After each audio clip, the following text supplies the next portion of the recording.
Hello everyone, welcome to our channel. तो friends, आज के इस वीडियो में हम लोग नेट सिलेबस के नेट सिलेबस में हमारे जो 26 थिंकर्स हैं उनके बारे में हम डिस्कस करेंगे। तो डेली हम एक वीडियो में एक थिंकर्स को रिवाइज करेंगे, उनसे रिलेटेड जितने भी इंपॉर्टेंट पॉइंट्स हैं, उनके कॉन्सेप्ट हैं, उनकी थ्योरी है, उनके बुक्स वगैरह हैं, सभी को हम देखते चलेंगे और उसको अच्छे से रिवीजन करेंगे। तो इसके अलावा अगर आप जो है कुछ चीज़ें आपको जो नहीं पता होंगी, कुछ ऐसे पॉइंट्स, तो आप उसको नोट भी कर सकते हैं। तो चलिए स्टार्ट करते हैं video.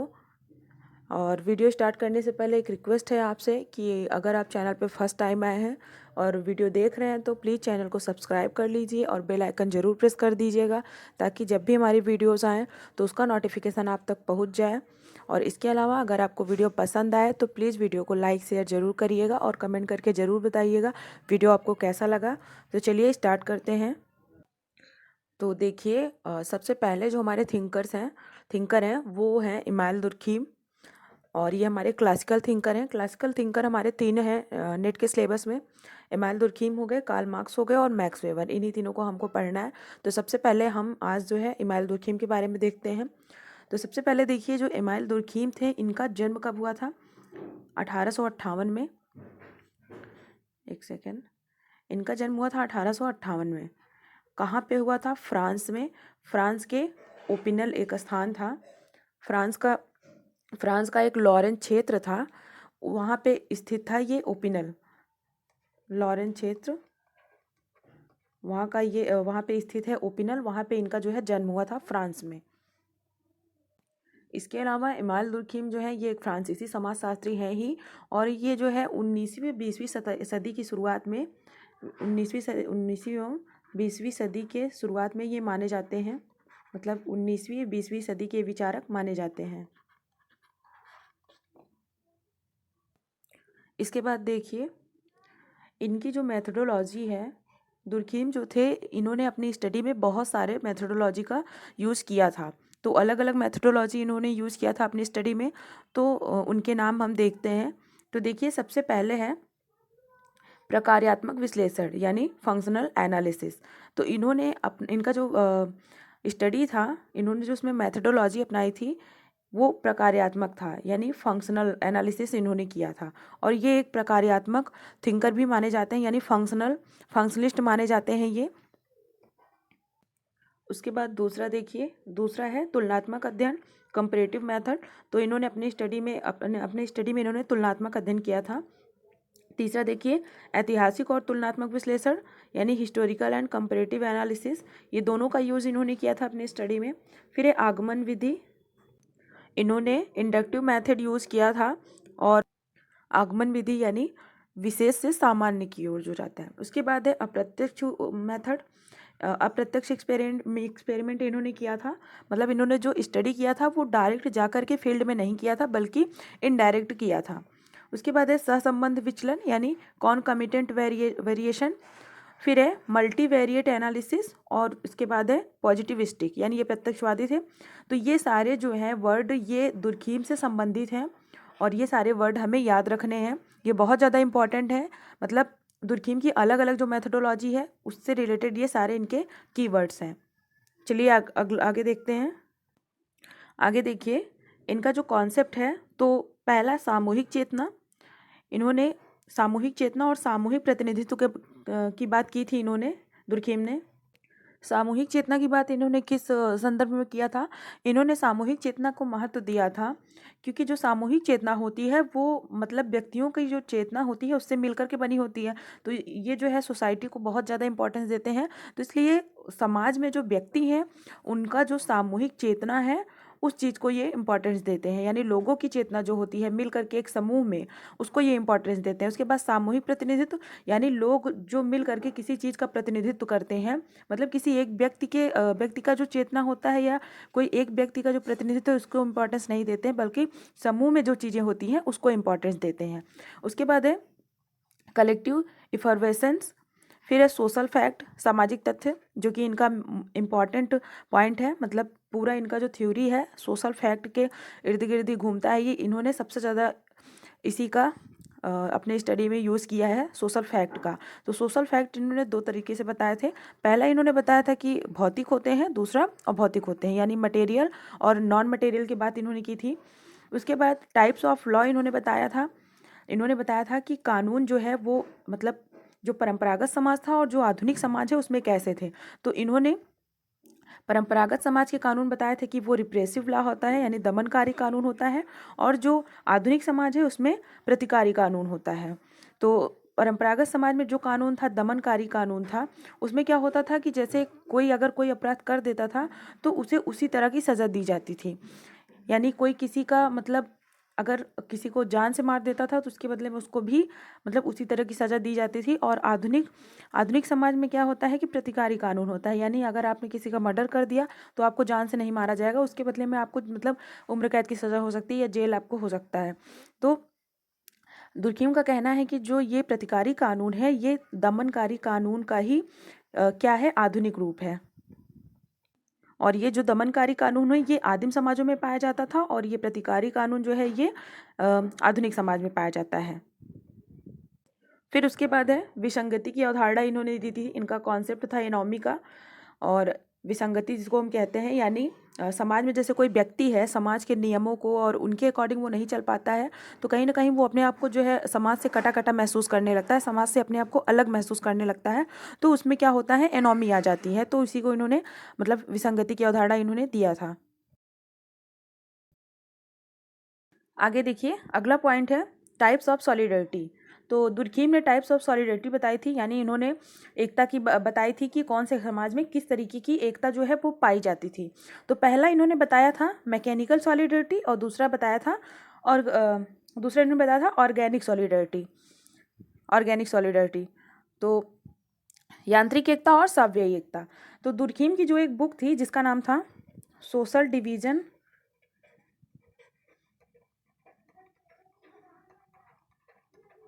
Social division of labour, इसी पुस्तक में इन्होंने ये सामाजिक एकता का सिद्धांत अपना दिया हुआ था। तो इन्होंने बताया था कि जो मतलब यांत्रिक एकता होती है, यांत्रिक एकता की विशेषता क्या होती है कि इसमें एकरूपता होती है, यानी व्यक्ति सभी एक तरह होते हैं, इसमें एकरूपता होती है। इसकी विशेषता क्या है, एकरूपता होती है। जबकि साव्ययी एकता क्या होती है, साव्ययी एकता की विशेषता जो है वो विभिन्नता है, यानी सभी अलग अलग होते हैं, विभिन्न होते हैं, अलग अलग। तो दुर्खिम का कहना था कि सामाजिक एकता जो है या फिर ये जो साव्य यांत्रिक एकता है, जो यांत्रिक एकता है मतलब ये तभी संभव होती है जब व्यक्ति का जो व्यक्तित्व होता है वो सामाजिक व्यक्तित्व में विलीन हो जाता है, यानी जहाँ पे सिर्फ व्यक्ति का अलग अस्तित्व नहीं रहता है बल्कि समूह का अस्तित्व होता है। तो वहाँ पे ये विशेषता जो है यांत्रिक एकता में पाई जाती थी, यानी प्राचीन समाज जो था। जबकि ये साव्ययी एकता जो है, तो साव्ययी एकता जो है मतलब इसमें प्रत्येक व्यक्ति का अलग अलग अस्तित्व होता है, मतलब सभी व्यक्ति के अलग अलग अस्तित्व हैं। और इसमें क्या होता है कि व्यक्ति का अस्तित्व नहीं होता है बल्कि समूह का अस्तित्व होता है। तो इसीलिए दुर्खिम का कहना था कि जो प्राचीन समाज था उसमें यांत्रिक एकता पाई जाती थी, यानी उसमें समूह का सबसे ज़्यादा महत्व था, सोसाइटी का सबसे ज़्यादा महत्व था। और धीरे धीरे ये बदल करके साव्ययी एकता में परिवर्तित हो गई है, यानी अब जो है आधुनिक समाज जो है वो उसमें क्या कहते हैं, साव्ययी एकता पाई जाती है। और व्यक्ति जो होते हैं वो एक दूसरे से संबंधित होते हैं, मतलब साव्ययी एकता में श्रम विभाजन और विशेषीकरण जो है इसकी आवश्यकताओं के आधार पर व्यक्ति एक दूसरे से संबंधित हैं और एक दूसरे पर निर्भर हैं। उसके बाद अगला पॉइंट है सुसाइड, यानी इन्होंने आत्महत्या का सिद्धांत दिया हुआ था। इनका जो आत्महत्या का सिद्धांत था, इनकी एक पुस्तक थी द सुसाइड, इसमें इन्होंने दिया हुआ था। ये चीज़ें आपको समझ में आ गई होंगी, आई होप। उसके बाद सुसाइड, इनकी जो पुस्तक थी दिस सुसाइड, इसमें इन्होंने अपना आत्महत्या का सिद्धांत दिया था। और दुर्खिम जो है ये आत्महत्या का कारण किसको मानते हैं, तो ये समाज को आत्महत्या का कारण मानते हैं। इनका कहना है कि व्यक्ति किसी भी तरह की आत्महत्या करता है तो उसका मुख्य कारण कौन है, समाज है। तो इसी आधार पे इन्होंने 4 तरह की आत्महत्याएं बताई थी। पहला इन्होंने बताया था अहमवादी आत्महत्या, ईगोइस्टिक सुसाइड। दूसरा इन्होंने बताया था परार्थवादी आत्महत्या या अल्ट्रिस्टिक सुसाइड। तीसरा बताया था एनॉमी, और चौथा बताया था भाग्यवादी। तो ये हो गया आत्महत्या का सिद्धांत इन्होंने दिया था। उसके बाद है इनका धर्म का सामाजिक सिद्धांत। इन्होंने धर्म का सामाजिक सिद्धांत दिया था, और इनकी एक पुस्तक थी जिसका नाम था the elementary forms of religious life. ये इनकी बुक का नाम है। इसी पुस्तक में इन्होंने धर्म की उत्पत्ति के कारण, उसके प्रभाव, उसकी प्रकृति, सभी के बारे में इन्होंने अपना जो है व्याख्या प्रस्तुत किया था दुर्खीम ने। और इस सिद्धांत के माध्यम से दुर्खीम मतलब यह प्रमाणित इन्होंने किया कि धर्म जो है वो संपूर्ण रूप से एक सामाजिक तथ्य या सामाजिक घटना है। धर्म को इन्होंने क्या माना? सामाजिक तथ्य या सामाजिक घटना माना है। और ऐसा किस लिए इन्होंने कहा? इन्होंने कहा कि नैतिक रूप से सामूहिक चेतना का प्रतीक ही क्या है? धर्म है। यानी जो सामूहिक चेतना होती है, लोगों की जो चेतना होती है, उसका जो प्रतीक होता है तो वो धर्म है। तो इसी तरह से इन्होंने कहा कि व्यक्ति जो समाज में रहते हैं, उनकी जो सामूहिक चेतना है, मतलब व्यक्तियों की जो चेतना मिलकर के सामूहिक चेतना उनकी बनती है, तो उसका प्रतीक क्या है? समूह का प्रतीक क्या है? समाज है। तो इसीलिए इन्होंने समाज को, मतलब समाज को धर्म के समान माना था कि जो सामूहिक चेतना का प्रतीक होता है वो धर्म है। और इसीलिए दुर्खीम का एक कथन भी है कि समाज ही वास्तविक देवता है, यानी ये समाज को वास्तविक देवता मानते हैं। और इसी आधार पे इन्होंने, अपने धर्म से संबंधित आधार पे ही इन्होंने कहा कि जो सामूहिक जीवन की जो समस्त पहलू या घटनाएं हैं, उसको इन्होंने दो भागों में बांटा। पहला इन्होंने उसे साधारण में बांटा और दूसरा पवित्र में। और इन्होंने कहा कि समस्त धर्मों का जो संबंध होता है वो पवित्र पक्ष से होता है, और जो साधारण चीज़ें हैं, मतलब उनका संबंध क्या कहते हैं, धर्म से नहीं, साधारण चीज़ें जो हैं उनका इतना महत्व नहीं होता है जितना कि पवित्र पक्ष से होता है, पवित्र चीज़ों से होता है। आगे देखिए, अगला पॉइंट है सामाजिक धारा, सोशल करेंट। ये भी इनका कीवर्ड है। उसके बाद है सामाजिक एकता, सोशल इंटीग्रेशन। सामाजिक एकता जो अभी हमने बात की, सोशल सॉलिडरिटी की, जिसमें यांत्रिक एकता और सावयवी एकता की इन्होंने बात की थी। फिर सोसाइटी, यानी समाज को इन्होंने क्या कहा? धर्म माना है, मतलब समाज बराबर धर्म। जिस तरीके से धर्म है, ये धर्म को, मतलब समाज को धर्म के बराबर ही मानते हैं। फिर उसके बाद है स्वर्ग, हेवन, यानी इन्होंने स्वर्ग को क्या कहा? इन्होंने सोसाइटी को क्या कहा? इन्होंने सोसाइटी को स्वर्ग के समान माना है, यानी ग्लोरीफाइड सोसाइटी। इनका कहना है कि समाज जो है वो स्वर्ग के बराबर है। उसके बाद है डिवीज़न ऑफ लेबर। इन्होंने श्रम का विभाजन का इन्होंने अपना कॉन्सेप्ट दिया हुआ था। तो दुर्खीम का जो ये श्रम विभाजन का ये कॉन्सेप्ट है, तो ये सबसे पहले इनकी कृति मानी जाती है, और इसी पर इन्होंने डॉक्टरेट की उपाधि भी ग्रहण की थी। डिवीज़न ऑफ लेबर, श्रम का विभाजन, ये इनकी फर्स्ट बुक है, और इसी पे इनको क्या मिला था? डॉक्टरेट की उपाधि भी इसी पर इन्होंने किया था। उसके बाद है, इसके अलावा कुछ चीज़ें और हैं जो श्रम विभाजन से संबंधित हैं। तो दुर्खीम जो थे, इन्होंने समाज को मतलब दो भागों में बांटा था। पहला इन्होंने बताया था कि अविभेदीकृत, और दूसरा इन्होंने बताया था विभेदीकृत समाज। लिखने में बहुत ज़्यादा टाइम वेस्ट होगा, तो इसलिए आप लोग अच्छे से बस सुनते चलिए और रिवाइज अच्छे से हो जाएगा। तो इन्होंने पहला अविभेदीकृत बताया, दूसरा विभेदीकृत। दो श्रेणियों में इन्होंने समाज को बांटा था, और इन्होंने कहा कि जो अविभेदीकृत समाज होता है वो यांत्रिक समाज होता है, यानी जो हमारा प्राचीन समाज है। उसके बाद जो विभेदीकृत समाज है उसे इन्होंने सावयवी समाज में कहा, यानी जो आधुनिक समाज की विशेषता है वो विभेदीकृत है। विभेदीकृत किस तरीके से है कि इसमें जो है विभिन्न विभिन्न व्यक्ति हैं और उनका जो अलग अलग कार्य है। और अविभेदीकृत समाज यांत्रिक समाज है, उसमें क्योंकि कोई भेदभाव नहीं होता था, मतलब सामूहिक रूप से जो भी होता था। लेकिन दुर्खीम का कहना था कि जो श्रम विभाजन है, मतलब यांत्रिक समाज में तो नहीं था श्रम विभाजन, लेकिन जैसे जैसे मतलब परिवर्तन हुआ और या जो प्राचीन समाज था वो आधुनिक समाज में परिवर्तित हुआ, तो उसी के साथ साथ श्रम विभाजन भी हुआ, और श्रम विभाजन के साथ साथ आकार का घनत्व भी बढ़ता गया। मतलब जो आकार है उसका घनत्व भी बढ़ता गया, तो उससे क्या हुआ कि व्यक्तियों की जनसंख्या बढ़ी तो लोगों की आवश्यकताएं भी बढ़ी। तो आवश्यकताओं के मद्देनजर रखते हुए क्या हुआ, लोगों में अलग अलग जो है कार्यों का विभाजन हुआ, यानी श्रम का विभाजन हुआ, और लोग एक दूसरे पे पूरी तरह से डिपेंड हो गए हैं।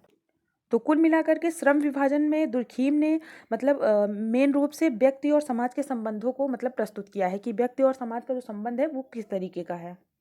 वैसे तो दुर्खीम की जितनी भी थ्योरी है उसे मैंने अलग से वीडियो में पूरा इनका सारी थ्योरी को अलग अलग अच्छे से एक्सप्लेन किया है। अगर आपने नहीं देखा है तो आप मेरे प्लेलिस्ट में जा कर के दुर्खीम का अलग से प्लेलिस्ट बना हुआ है, आप उसमें देख सकते हैं, और सारे इनकी थ्योरी डिटेल में है। और अभी हम केवल शॉर्ट में बस रिवीजन कर रहे हैं, इसलिए बहुत डिटेल में हम डिस्कस नहीं करेंगे। तो चलिए अगला देखिए, नैतिक घनत्व। तो मोरल डेंसिटी वही है कि श्रम का जब विभाजन हुआ तो लोगों का जो है आकार बढ़ा, तो आकार की वजह से नैतिक घनत्व भी बढ़ा। फिर उसके बाद है सोसाइटी एज सुई जेनरिस। सुई जेनरिक ये गलत हो गया, सुई जेनरिक यहाँ पे होगा, यानी समाज जो है वो स्वतः स्फूर्त है। दुर्खीम का कहना था कि समाज जो है वो किसी की देन नहीं है, किसी की उपज नहीं है, समाज जो है वो स्वयं ही मतलब स्वयं में ही पैदा हुआ है, स्वतः स्फूर्त है। उसके बाद है सामाजिक एकता की बात इन्होंने की थी, सोशल कोहेजन, ये भी वर्ड जो है की वर्ड है दुर्खीम से संबंधित। उसके बाद अगला है primitive law crime and custom. Sorry ये जो है ये पॉइंट मेलनोवस्की से रिलेटेड है और इसमें गलती से टाइपिंग हो गया है, तो इसको आप छोड़ दीजिए अभी। अगला देखिए सामाजिक तथ्य, सोशल फैक्ट की बात इन्होंने की है, इनका कॉन्सेप्ट इन्होंने दिया था सोशल फैक्ट का, सामाजिक तथ्य का। तो दुर्खीम जो है वो समाजशास्त्र की जो अध्ययन वस्तु है वो किसे मानते हैं, सामाजिक तथ्य को मानते हैं। मतलब इनका जो अध्ययन वस्तु है समाजशास्त्र, ये क्या कहते हैं कि समाजशास्त्र की जो अध्ययन वस्तु है वो सामाजिक तथ्य ही होने चाहिए। तो दुर्खीम जो है ये सबसे पहले कहते हैं कि जो सामाजिक तथ्य है, जो सोशल फैक्ट है, इसको सबसे पहले वस्तुओं के समान समझना चाहिए, मतलब वस्तुओं की तरह समझना चाहिए। और इन्होंने वस्तु शब्द के मतलब अलग अलग उसका जो है अलग अलग अर्थों में प्रयोग किया। पहले इन्होंने बताया कि सामाजिक तथ्य जो है मतलब एक ऐसी वस्तु है जिसमें कि कुछ विशेष गुण होते हैं और जिन गुणों को बाहरी तौर पर देखा जा सकता है। उसके बाद इन्होंने बताया कि जो सामाजिक तथ्य है वो एक ऐसी वस्तु है जिसको केवल अनुभव के द्वारा ही जाना जा सकता है। मतलब सॉरी ये पहला पॉइंट जो है या मतलब जो सामाजिक तथ्य के जो गुण हैं इन्हें बाहरी तौर पर नहीं देखा जा सकता है। और दूसरा इन्होंने बताया कि जो ये सामाजिक तथ्य हैं ये केवल ऐसी वस्तु हैं जिनको केवल अनुभव के द्वारा जाना जा सकता है। उसके बाद इन्होंने बताया कि सामाजिक तथ्य मतलब एक ऐसी वस्तु है जिसका अस्तित्व मनुष्य पर बिल्कुल निर्भर नहीं होता है, यानी वो अपने आप में इंडिपेंडेंट होता है, स्वतंत्र होता है, वो किसी भी व्यक्ति पर डिपेंड नहीं होता है। वो समाज में जो कोई भी सोशल फैक्ट है वो समाज में है तो वो व्यक्तियों से परे है, यानी वो अपने आप में स्वतंत्र है। तो कुल मिलाकर के इन्होंने जो सामाजिक तथ्य की परिभाषा दी थी, तो इन्होंने कहा था कि जो सामाजिक तथ्य है वो व्यवहार करने, विचार करने, अनुभव करने या क्रिया का वह पक्ष है जिसका क्या किया जाता है, जिसका निरीक्षण वस्तुनिष्ठ रूप से संभव है और जो व्यक्ति को एक विशेष ढंग से विशेष व्यवहार करने को बाध्य करता है। यानी सोशल फैक्ट जो होता है वो व्यक्तियों को बाध्य करता है कि वो समाज के अकॉर्डिंग ही क्या करें, व्यवहार करें। और इसीलिए दुर्खीम ने सामाजिक तथ्य की अवधारणा के लिए दो शब्द का प्रयोग इन्होंने किया था, बाह्यता और बाध्यता। उसके बाद नेक्स्ट पॉइंट देखिए, सेक्रेड एंड प्रोफन, यानी पवित्र और अपवित्र की जो उन्होंने बात की थी कि जो चीज़ें पवित्र होती हैं वो धर्म से संबंधित चीज़ों को लोग पवित्र मानते हैं और उसे समाज में मान्यता मिलती है, जबकि जो अपवित्र चीज़ें होती हैं, साधारण चीज़ें होती हैं, लोग उनसे दूर रहना चाहते हैं। उसके बाद है टोटम। तो इन्होंने जो अपना धर्म का सिद्धांत दिया था तो इसी में इन्होंने बताया था, टोटम की बात इन्होंने की थी। इन्होंने आरुंटा जनजाति मतलब ऑस्ट्रेलिया की जो आरुंटा जनजाति है उसका अध्ययन किया था और उसमें इन्होंने बताया था कि टोटम क्या है, एक चिन्ह या प्रतीक होता है और धर्म की जो शुरुआत हुई है वो टोटम से ही हुई है। उसके बाद है इनका शिक्षा का विचार, मतलब दुर्खीम का एजुकेशन से संबंधित क्या इनका थॉट था वो है दुर्खीम थॉट ऑफ एजुकेशन। तो इन्होंने शिक्षा को क्या कहा कि education is nothing but dominant feature of society is being passed to one generation to other generation. इन्होंने शिक्षा को क्या कहा कि शिक्षा कुछ नहीं बल्कि क्या है, एक डोमिनेंट फीचर है सोसाइटी के लिए, समाज के लिए, जो कि एक जनरेशन से दूसरे जनरेशन को पास होती है। मतलब एक जनरेशन के लोग, जैसे कोई मान लीजिए बहुत रिच फैमिली का है और उसके परिवार में लोग बहुत ज़्यादा पढ़े लिखे हैं, रिच हैं, तो उन्हीं के घर परिवार के लोग ही आगे उच्च शिक्षा मतलब वही लोग प्राप्त करते हैं। ऐसा नहीं कि कोई गरीब व्यक्ति है तो वो अच्छी शिक्षा प्राप्त करे। तो शिक्षा भी क्या हो गई है कि ये one generation to other generation, मतलब एक जनरेशन के लोग पढ़े लिखे हैं तो उनके ही जनरेशन के लोग आगे जाते हैं, ना कि जो नीचे वाला व्यक्ति है, क्योंकि उसके पास उतना ज़्यादा पैसा या फिर इतनी ज़्यादा सुविधा नहीं होती है। उसके बाद देखिए इन्होंने समाज का वर्गीकरण किया था, यानी जो समाज का विकास हुआ तो इन्होंने समाज का वर्गीकरण इनका क्या था, तो इन्होंने समाज को 4 भागों में बांटा था। पहला इन्होंने बताया था सरल समाज, दूसरा इन्होंने बताया था बहुखंडी सरल समाज, तीसरा इन्होंने बताया था साधारण मिश्रित बहुखंडी समाज और चौथा बताया था दोहरे मिश्रित बहुखंडी समाज। तो आप इसे देख सकते हैं। उसके बाद आगे देखिए इनकी कुछ इम्पॉर्टेंट बुक्स हैं, आप देख लीजिए। तो देखिए हम नीचे से देखते हैं क्योंकि ऊपर ऊपर से ज़्यादा नीचे कुछ इंपॉर्टेंट बुक्स हैं। तो देखिए ये है the rules of sociological method 1995 में, ये इनकी इंपॉर्टेंट बुक्स है, पूछी जाती है।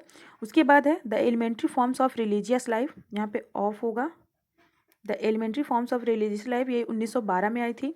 उसके बाद द सुसाइड, ये 1897 में। फिर है the division of labour in society 1893। ये चारों बुक इनकी बहुत ज़्यादा इंपॉर्टेंट है क्योंकि इसी से संबंधित इनकी जो थ्योरीज हैं, कॉन्सेप्ट हैं, तो सबसे ज़्यादा इसी से रिलेटेड है। उसके बाद है presidential ethics and civic morals, ये 1950 में। फिर है मोरल एजुकेशन, फिर एजुकेशन एंड सोशियोलॉजी 1922, फिर है सोशियोलॉजी एंड फिलोसफी 1924। उसके बाद है प्रिमिटिव क्लासिफिकेशन 1903।